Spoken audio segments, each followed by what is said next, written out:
दुर्गा सप्तशती पाठ हिंदी में 8वां अध्याय रक्तबीज वध। जय माता की। मैं अणिमा आदि सिद्धमयी किरणों से आवृत भवानी का ध्यान करता हूँ। उनके शरीर का रंग लाल है, नेत्रों में करुणा लहरा रही है तथा हाथों में पास, अंकुश, बाण और धनुष शोभा पाते हैं। ऋषि कहते हैं, चंड और मुंड नामक दैत्यों के मारे जाने पर, बहुत सी सेना का संहार हो जाने पर दैत्यों के राजा प्रतापी शुंभ के मन में बड़ा क्रोध आया और उसने दैत्यों की संपूर्ण सेना को युद्ध के लिए कूच करने की आज्ञा दी। वह बोला, आज उदायुध नाम के 86 दैत्य सेनापति अपनी सेनाओं के साथ युद्ध के लिए प्रस्थान करें। कम्ब नाम वाले दैत्यों के 84 सेना नायक जो है अपनी बानी से घिरे हुए यात्रा कर रहे थे।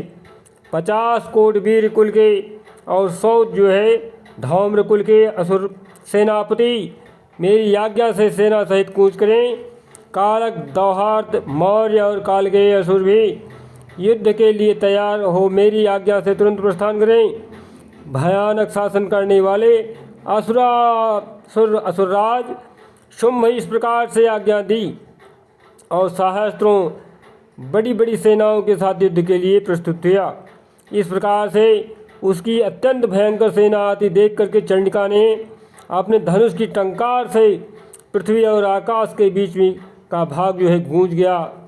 इस प्रकार से राजन तदंतर देवी के सिंह ने बड़े जोर जोर से दहाड़ना प्रारंभ किया और शेर की दहाड़ से जो है दैत्य कांपने लगे। संपूर्ण दिशाएं हिलने लगी और घंटे की ध्वनि की नाद से संपूर्ण दिशाएं गूंज उठी। उस भयंकर शब्द से काली ने अपने विकराल मुख को और भी बढ़ा लिया तथा इस प्रकार से विजयिनी हुई और दैत्य का वध कर डाला।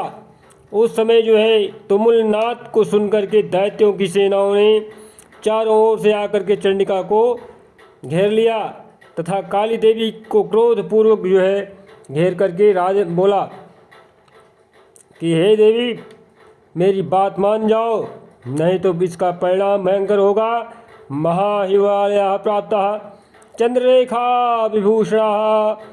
इसी तरह से जो है बोला कि हे देवी, मेरी बात मान जाओ। कौमारी सत्सता च मयूरवाहना। तब जो है ऋषि कहते हैं कि हे राजन, ध्यान पूर्वक सुनो। इसी बीच में असुरों के विनाश तथा देवताओं के अभ्युदय के लिए ब्रह्मा, शिव, कार्तिकेय, विष्णु तथा इंद्र आदि देवियों की शक्ति के साथ जो अत्यंत पराक्रम और बल से संपन्न थी, उनके शरीरों से निकल करके उन्हीं की रूप में चंडिका देवी के पास गई। जिस देवता का जैसा रूप था, जैसी वेशभूषा और जैसा वाहन था, ठीक वैसे ही साधनों से संपन्न हो उसकी शक्तियाँ असुरों से युद्ध करने के लिए आ गई। सबसे पहले हंसयुक्त विमान पर बैठी हुई अक्षसूत्र और कमंडल से सुशोभित ब्रह्मा जी की शक्ति उपस्थित हुई, जिसे ब्राह्मणी कहते हैं।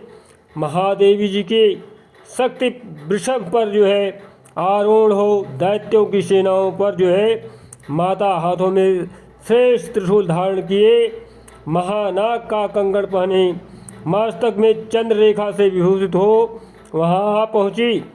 कार्तिकेय जी की शक्ति रूपा जगदम्बिका का उन्हीं का रूप धारण किए श्रेष्ठ मयूर पर आरूढ़ हो गई और हाथ में शक्ति लिए दैत्यों से युद्ध करने के लिए आई।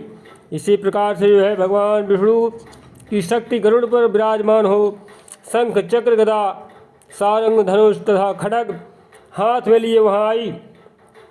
अनुपम यज्ञ बाराह का स्वरूप धारण करने वाली श्री हरि की जो शक्ति हैं, वह भी 12 शरीर धारण करके वहाँ उपस्थित हुई। नारसिंही शक्ति भी नृसिंह के समान शरीर धारण करके वहाँ आई। उसकी गर्दन के बालों के झटकने से आकाश के तारे बिखर पड़े। इसी प्रकार से इंद्र की शक्ति वज्र हाथ में लिए गजराज ऐरावत पर बैठ करके आई। उसके भी सहस्त्र नेत्र थे। इंद्र का जैसा रूप है वैसा ही उसका भी था। तदुपरांत उन देव शक्तियों से घिरे हुए महादेव जी ने चंडिका से कहा, मेरी ओर प्रसन्नता के लिए तुम शीघ्र ही इन असुरों का संहार करो। ओम वज्रहस्ताथाय महेंद्रीगिरिराजोपरि स्थिता। तब जा करके देवी के शरीर से अत्यंत भयानक और परम मुग्ध चंडिका शक्ति प्रकट हुई, जो सैकड़ों गिरधड़ियों की भांति आवाज़ करने वाली थी। उस अपराजिता देवी ने धूमिल जटा वाले महादेव जी से कहा, भगवान आप शुंभ निशुंभ के पास दूत बनकर जाइए और उन अत्यंत गर्वीले दानव शुंभ और निशुंभ दोनों से कहिए कि साथ ही उनके अतिरिक्त जो भी दानव युद्ध के लिए वहाँ उपस्थित हुए हैं उनको भी वह संदेश दीजिए, दैत्यों यदि तुम जीवित रहना चाहते हो तो पाताल को लौट जाओ, इंद्र को त्रिलोकी का राज्य मिल जाए और देवता यज्ञ भाग का उपभोग करेंगे।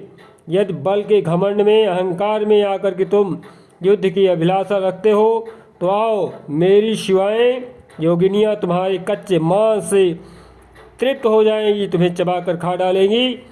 क्योंकि उस देवी ने भगवान शिव के दूत को जो है कार्य में नियुक्त किया था, स्वयं शिव को जो है दूत के कार्य में नियुक्त किया था, इसलिए वह जो है शिव दूती के नाम से संसार में विख्यात हुई।